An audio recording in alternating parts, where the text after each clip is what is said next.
गेर है क्या, क्यों मनाते हैं उसको?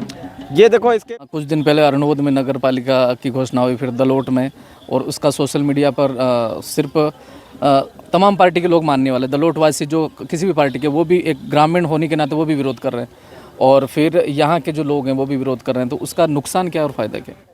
बीजेपी की विचारधारा वाले जो सरपंच साहब थे वो भी यहाँ आए हैं, कांग्रेस की विचारधारा वाले थे वो भी यहाँ पर कोई पार्टी विशेष वाली विचारधारा लेकर के नहीं, यहाँ सामाजिक विचारधारा के साथ में सभी आए और सभी ने सामाजिक विचारधारा के साथ में इस कार्यक्रम को मनाया। नगर पालिका तो हमारे लिए नुकसानदायक है, कल जाकर के हम यहाँ पर हमारा अपनी ज़मीन है उसके ऊपर मकान बनाएंगे तो भी परमिशन लेनी पड़ेगी, ऊपर मकान बनाएंगे तो भी परमिशन लेनी पड़ेगी, बिल होगा वो भी होगा, नरेगा है तो वो भी बंद हो जाएगा। तो फायदे नुकसान उन्होंने देखा, फिर उन्होंने कहा कि नहीं, ये नगर पालिका हमारे यहाँ पर हमको चाहिए। दोस्तों नमस्कार, मैं इस वक्त दलोट ब्लॉक के रायपुर के साथ मऊड़ी के एक माड़की माते करके स्थान है, वहाँ पर हूँ। और आज आपने दिन भर लाइव भी देखा, बहुत ही जोरदार ज़बरदस्त प्रोग्राम हुआ, हज़ारों की संख्या में यहाँ पर पब्लिक आई।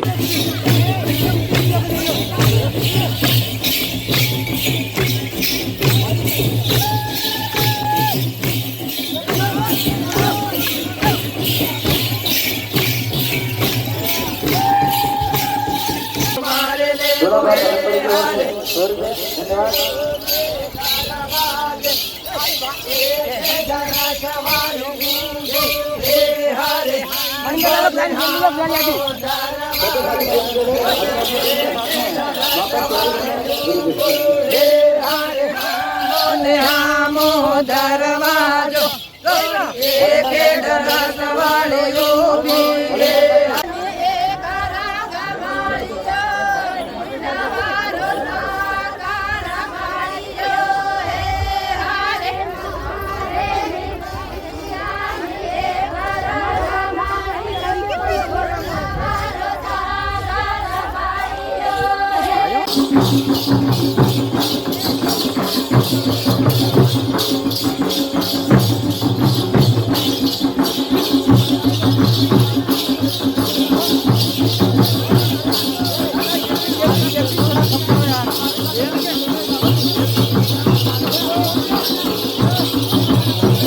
हमारे बीच में प्रतापगढ़ बीएपी के विधायक प्रत्याशी, सांसद प्रत्याशी और पूर्व भील प्रदेश मुक्ति मोर्चा के राष्ट्रीय संयोजक मऊदादा हैं। आज के इस प्रोग्राम के बारे में क्या कहेंगे? सबसे पहले आपके चैनल को खूब खूब जोहार, धन्यवाद। ये हमारे दलोट ब्लॉक के सभी जितने भी ग्राम पंचायतें, 24 ग्राम पंचायतें, उनका सामूहिक प्रोग्राम था और ये प्रतिवर्ष हातम के दिन तय किया गया और इस बार ये चौथा कार्यक्रम, चौथी बार ये संपन्न हुआ। और आज जो भाईचारा हमको देखने को मिला, जो प्रेम भाव हमको देखने को मिला, जो हमारे पूर्वज पुरख हम छोड़ करके गए, वो आज हमको अनमोल पुनर्जीवित यहाँ लगा। यहाँ पर बुजुर्ग भी थे, महिलाएं भी, जैसे शुरुआत से बढ़ चढ़ के पिछली बार मैं भी आया था और इस बार में काफ़ी डबल परिवर्तन देखने को मिला, बहुत ज़्यादा संख्या में लोग आए। तो इस परिवर्तन को क्या कहेंगे? देखो, लोगों ने कुछ लोगों ने ये भ्रांति डाल दी थी कि आदिवासी समुदाय में एकता नहीं हो सकती है। वो जब भी ऐसे हर्षोल्लास के साथ में कोई कार्यक्रम मनाते हैं तो वो आपस में झगड़ते ही झगड़ते हैं, आपस में लड़ते ही लड़ते हैं। इस भ्रांति को आज पूरे दलोट ब्लॉक की जो 24 ग्राम पंचायतें, ये तो है ही सही, लेकिन आसपास के जो हमारे पीपलखोट ब्लॉक पड़ता है, वहाँ के भी कुछ ग्राम पंचायतें ने हिस्सा लिया। हमारे इधर दानपुर पड़ता है, छोटी सरवन का, उन्होंने भी यहाँ करके हिस्सा लिया। पर कहीं से कहीं तक ऐसी किसी भी प्रकार की जो लड़ाई वाली भावना है वो यहाँ पर नहीं दिखी। और जितना भी पुराना बैर भाव था, जो पुरानी छोटी मोटी बातों को लेकर के ऐसी लड़ाई झगड़े हो गए थे, वो भी आज के दिन यहाँ पर लगभग ख़त्म से हमको लगे। और आपसी भाईचारा, प्रेम, व्यवहार और संस्कृति को बनाए रखने के लिए आज समुदाय आगे आया है और पूरे हर्षोल्लास के साथ में आज कार्यक्रम मनाया। गेर है क्या, क्यों मनाते हैं उसको? ये देखो, इसके पीछे मेरे पिताजी के जो थे पिताजी, मतलब मेरे दादाजी के पिताजी कांजी बा, वो कहा करते थे कि मैंने कहा ये क्या, क्यों चालू किया, ये गेर क्या है ऐसा ही। तो उन्होंने मुझे बताया था कि बेटा यहाँ पे क्या है कि वो तोजी देनी पड़ती थी, बाई हुपड़ी के नाम पर वो देना पड़ता था, बाई वराड़ के नाम पर यहाँ पर देना पड़ता था। मतलब कर टैक्स देते थे। हाँ, एक टैक्स ही था वो। मतलब कुल मिलाकर के जैसे रजवाड़ी व्यवस्था में उनकी बेटी की शादी होती थी तो एक हुपड़ी भर करके सबको देना पड़ता था, और बाई वराड़ भी इसी तरह का एक सिस्टम था। तो उसके विरोध में लोगों ने सोचा कि यार ये तो साला गलत काम है, एक तरह से बेकार लगान, ये चीज़ तो बेकार है सब, क्योंकि हम कमाई सारी हम करते हैं और लास्ट में यार सारी कमाई लेकर के ये लोग चले जाते हैं। तो इसको हमको बर्दाश्त नहीं करना होगा और सब ने मिल करके एक दिन तय किया, पूर्णिमा का दिन, और उस दिन एक जंगल में इकट्ठा होना सबने तय किया। अब बाकी पेड़ तो क्या है कि एकदम से जलते नहीं, जो हेमड़ा का पेड़ है वो हेमड़ा का पेड़ क्या है, आग भी एकदम से पकड़ लेता है। तो उस पेड़ को सुनिश्चित किया और उस पेड़ को लगाया और सबको ये मैसेज था कि जिस जगह उजाला दिखे उस जगह हम सबको इकट्ठा होना है और दूसरे दिन हम सबको विरोध करना है। तो वो जो हेमड़ा है उसको लगाया गया। लगाने के बाद शिमला मतलब होली, वो जो, हाँ होली जो पेड़ वो गाड़ते हैं वो वाला। उसके बाद में सभी ने फिर इकट्ठा होकर के दूसरे दिन वो पूरी पूर्व तैयारी के साथ में, जैसे अभी देख रहे हो एक जो पूर्व तैयारी आप लड़ने की वो आप प्रैक्टिस देख ही रहे हो, उसके साथ में फिर दूसरे दिन इन्होंने धावा बोल दिया और यहाँ से जो रजवाड़ी व्यवस्था थी, जो अंग्रेजों के शासन व्यवस्था के इशारों पर काम कर रही थी, उनको हमारे इस इलाके से भगाया और वो जो बाई हुपड़ी, बाई वराड़ और वो जितने भी लगान व्यवस्था थी उन सबको यहाँ से उन्होंने मुक्त किया और हमारे लोगों ने बंद कर दिया उस दिन से। तो ये एक उस दिन से एक त्योहार बन गया। हाँ, फसली उत्सव है। फसली जैसे ही फसल आती थी और वो अंग्रेज राजा रजवाड़ी व्यवस्था को इशारा करते थे, वो राजा रजवाड़ी व्यवस्था जोर जबरदस्ती करती के कैसे भी करके मतलब वो वसूल करते थे। हमारे लोगों को ये बर्दाश्त नहीं हुआ, भाई कमाई हम करें और लास्ट में कमाई लेकर के वो लोग जाए, ये हम बर्दाश्त नहीं करेंगे। ये जो परिवर्तन है, अभी जैसे कई सारे युवा भी साथी जुड़ रहे हैं, गांव में मैसेज भी दिया इनविटेशन के लिए, एक माइक वगैरह लेके घूमे, लोग विरोध नहीं करते?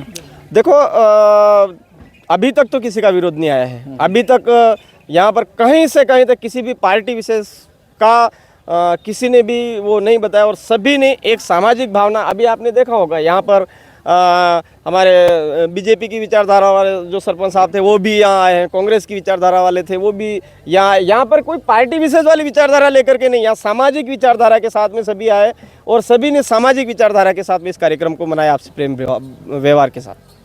एक ये जो सामाजिक कार्यक्रम है, इस संस्कृति को और किस तरह से अपन और क्या मेहनत करें कि पूरी तरह से सब तरफ जागरूकता फैल जाए? जहाँ एक आप डीजे का बोल रहे थे, फिर दारू का बोल रहे थे, कुछ ऐसी कुछ संस्कृतियाँ हैं, तो ऐसा क्या करें कि सब ये कुछ संस्कृति सब खत्म हो जाए और लोग एक सब पुराने रीति रिवाज जैसे गाजे बाजे सब चीज़ वही अपनाने लग जाए? हमारे समुदाय के अंदर हमारे पूर्वज पुरखों की जो व्यवस्था थी वो बिल्कुल भी गलत नहीं थी। हमारे पूर्वज पुरखों ने जो व्यवस्था स्थापित करी थी उसमें कहीं से कहीं तक कोई गलती, हाँ ये माइनर हो सकते हैं जिसका कहीं ना कहीं मिसयूज हुआ, जैसे औरतों वाला सिस्टम नहीं, जैसे गलत वो माइनर निकालते हैं, लेकिन आज उनमें से जो हमारी जिसकी वजह से हमारा समुदाय कहीं ना कहीं बर्बाद हुआ उसको हम छोड़ करके जिससे हमारे समुदाय की रक्षा हो सकती है, हमारा समुदाय जीवित रह सकता है, हमारे समुदाय का अस्तित्व जिंदा रह सकता है, हमारे समुदाय के संवैधानिक हक अधिकार जिंदा रह सकते हैं, उन चीज़ों को सुरक्षित करने के लिए एक अभियान चल पड़ा है। आदिवासी परिवार के माध्यम से हम सभी कोशिश कर रहे हैं और दिन प्रतिदिन आज हर जगह इस तरह के जो कार्यक्रम हैं, इस तरह के कार्यक्रम आयोजन से फ़र्क ये पड़ रहा है कि दिनों दिन हमारे जो लोग हैं जिनको भ्रमित कर दिया गया था उनको ये बात समझ में आ रही है, संवैधानिक आर्टिकल समझ में आ रहे हैं, पूर्वज पुरखों की अनमोल बलिदानी समझ में आ रही है, पूर्वज पुरखों की अनमोल व्यवस्था है वो समझ में आ रही है। हमको विश्वास है कि बहुत जल्द हमारे इस अनुसूचित क्षेत्र के अंदर, हमारे आदिवासियों के अंदर जो पुरानी परंपरा है, पुराने रीति रिवाज है, पुरानी पूजा पद्धति, पुरानी जितनी भी व्यवस्था है, उन सारी व्यवस्थाओं को हमारे समुदाय के लोग समझेंगे और बहुत जल्द हमारे समुदाय में जो आज जिसको कुरीतियाँ बोला जा रहा है वो कुरीतियाँ जल्द समाप्त होगी। संविधान के आर्टिकल की आपने बात करी, कुछ दिन पहले अरनोद में नगर पालिका की घोषणा हुई, फिर दलोट में, और उसका सोशल मीडिया पर सिर्फ तमाम पार्टी के लोग मानने वाले, दलोटवासी जो किसी भी पार्टी के, वो भी एक ग्रामीण होने के नाते वो भी विरोध कर रहे हैं, और फिर यहाँ के जो लोग हैं वो भी विरोध कर रहे हैं, तो उसका नुकसान क्या और फ़ायदा क्या? देखो सर, पहले तो हमारा ये जो अनुसूचित क्षेत्र है, इस अनुसूचित क्षेत्र जो संविधान में हमको मिला है वो किसी भी एरे गेरे लोगों की वजह से नहीं मिला है। हमारे पूर्वज पुरखों ने हमारे इलाके में जैसे ही बाहरी आक्रमणकारियों ने हमारे यहाँ पर राज व्यवस्था स्थापित करने की कोशिश की तो हमारे पूर्वज पुरखों ने उनका विरोध किया और उनको यहाँ से खदेड़ करके हमारे गांव में हमारा राज, मतलब हमारा समुदाय जो तय करेगा, हमारी जाजम जो तय करेगी, वो व्यवस्था हम लेकर के आएंगे और वही हम मान्य करेंगे। इसमें अगर किसी को कोई संविधान कानून अगर बना रहे हैं तो बिना ग्राम सभा की परमिशन के कोई भी कानून सीधा यहाँ पर लागू नहीं हो सकता है। तो उसमें आर्टिकल 243 ZC, जिसके अंदर नगर पालिका, नगर निगम, नगर परिषद, ये जो चीज़ें हैं हमारे यहाँ पर अनुसूचित क्षेत्र के अंदर ना तो गठन हो सकता है, ना ही विस्तारीकरण हो सकता है। हाँ, मान लेते हैं जैसे प्रतापगढ़ की नगर पालिका 3-4 में बनी हुई है, तो उस नगर पालिका विस्तारीकरण नहीं कर सकते। जो परकोटा उनका बना हुआ जो दायरा था वहीं तक अगर उसका विस्तारीकरण किया गया है तो वो कहीं ना कहीं असंवैधानिक है, क्योंकि विस्तारीकरण में जमीन हड़पने की नीति होती है, नगर पालिका बनाने में जमीन हड़पने की नीति होती है। जब जमीन हमारी हड़पी जाएगी तो हमारे संवैधानिक अधिकार, आरक्षण, जितनी भी चीज़ें वो सारी समाप्त हो जाएगी। इसलिए हमारा समुदाय इन चीज़ों को समझता है। आज कहीं ना कहीं दलोट के अंदर है। दलोट के अंदर पहली बात तो संवैधानिक जो प्रावधान है, उन संवैधानिक प्रावधानों को पूरा हो नहीं रहा था। लेकिन अब क्या कहें, कांग्रेस की ऐसी नीति है कि वो चाहते थे कि यहाँ का आदिवासी समुदाय एक ना हो, और यहाँ का जो आदिवासी समुदाय के साथ में जो समुदाय जीता आया है वो इनके साथ में जुड़ करके प्रेम भाव, सामाजिक समरसता बन जाएगी तो राजनीति ज़्यादा दिन तक चलेगी नहीं। इसलिए इनको बिखेरो। इसलिए उन्होंने एक लॉलीपॉप के तौर पर, एक भ्रमित करने के तौर पर दलोट नगर पालिका घोषित हुई। जब सभी लोग मिलकर के, जो संविधान के जानकार लोग थे, वो सब मिलकर के कोर्ट में गए तो कोर्ट ने स्पष्ट आदेश दिया कि आर्टिकल 243 ZC के तहत नगर पालिका अनुसूचित क्षेत्र के अंदर असंवैधानिक है और वो निरस्त हुई। अब निरस्त हो गई दलोट वाली? हाँ, बिल्कुल निरस्त हुई। कोर्ट का आदेश भी आ चुका है लगभग। अब कांग्रेस ने देखा था कि इनके अंदर सामाजिक समरसता नहीं होनी चाहिए। अब भाजपा ने देख लिया कि भाजपा ने देखो अरनोद के लोग अगर जो आदिवासी समुदाय के साथ में जीते आए हैं, वो लोग अगर इन समुदाय के साथ में जी करके रहेंगे और आपसी सामाजिक समरसता रहेगी तो कहीं ना कहीं हमारी राजनीति ज़्यादा दिन तक नहीं चलेगी। इसलिए उन्होंने फिर से क्या किया, भाजपा सरकार के माध्यम से अरनोद नगर पालिका घोषित करवा दी। अब वहाँ पर जो बुद्धिजीवी लोग हैं, उन सभी समुदाय शामिल है उसमें। उनमें से बुद्धिजीवी कहा कि यार ये नगर पालिका तो हमारे लिए नुकसानदायक है। कल जाकर के हम यहाँ पर हमारा अपनी ज़मीन है, उसके ऊपर मकान बनाएंगे तो भी परमिशन लेनी पड़ेगी, ऊपर मकान बनाएंगे तो भी परमिशन लेनी पड़ेगी, बिल होगा वो भी होगा, नरेगा है तो वो भी बंद हो जाएगा। तो फायदे नुकसान उन्होंने देखा, फिर उन्होंने कहा कि नहीं, ये नगर पालिका हमारे यहाँ पर हमको चाहिए ही नहीं। और जो कुछ लोग जो सामाजिक समरसता को बिगाड़ना चाहते हैं, उनके जो मंसूबे हैं वो कामयाब नहीं होने चाहिए। इसके लिए आदिवासी समुदाय आगे आया और उन्होंने तुरंत फिर से आर्टिकल 243 ZC के तहत हमारे इस एरिया के अंदर नगर पालिका अवैध है, ये आवाज़ बुलंद की है। और हमको विश्वास है कि बहुत जल्द वो नगर पालिका भी निरस्त होगी। कुछ उसके लिए आप तैयारी कर रहे हैं?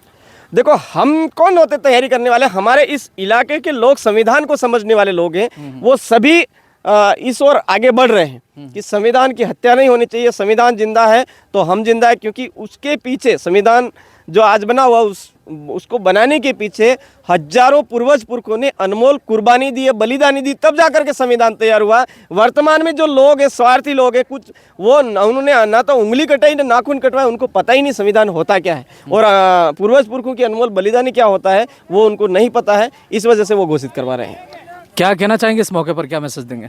इस मौके पर मैं यही कहना चाहूँगा कि हमारे इस अनुसूचित क्षेत्र के आदिवासी समुदाय को आज जिंदा रखना और इस वंश को जिंदा रखना बहुत ज़रूरी है। अगर आदिवासी समुदाय जिंदा रहेगा तो आदिवासी समुदाय के साथ में जीने वाली तमाम जीव जंतु, जीव प्रजाति जिंदा रहेगी। आदिवासी है तो सब है। अगर आदिवासियों को ही अगर आपने ख़त्म करने की साजिश रची तो पूरा जीव मात्र खतरे में पड़ जाएगा। इसलिए हम चाहते हैं आदिवासियत जिंदा रहे, आदिवासी जिंदा रहे, आदिवासी संस्कृति, परंपरा, रीति रिवाज जिंदा रहे। ये मैं आपके इस चैनल के माध्यम से मैसेज देना चाहता हूँ। बहुत बहुत धन्यवाद दर्शकों। तो ये थे हमारे बीच में मांगू दादा, और यहाँ पर हम सात मऊड़ी के पास में है और यहाँ बहुत ही धूमधाम से ये प्रोग्राम मनाया गया। और इनका कहना है कि दलोट और ये नगर पालिका के विषय में हमारी बातचीत हुई और जिस तरह से यहाँ लोग एकत्रित हुए, आदिवासी जिस तरह से पहले एक रहते थे, जैसा इन्होंने कहा आग लगते ही ढोल की आवाज़ से जो एक मैसेज होता है उस मैसेज के माध्यम से सब एक हो जाते थे। और होली के टाइम पर जैसा एक कह रहे हैं, और मैं भी क्योंकि इस एरिए से हूँ तो मुझे भी इतना जानकारी है कि होली के दिन जितनी भी पुरानी रंजिशें, यहाँ तक कि बड़े से बड़े जितने भी अगर वारदातें करते तो होली के दिन सब गले मिलते और प्यार से थे। तो वही पुराना जो संस्कृति है वापस लौटने वाली, और सब लोग इसके लिए तैयार हो रहे हैं। मैं हूं सज्जन कटारा, कैमरामैन सुनील डिंडोर के साथ में। चैनल पर नए हैं तो सब्सक्राइब करें। बहुत बहुत धन्यवाद।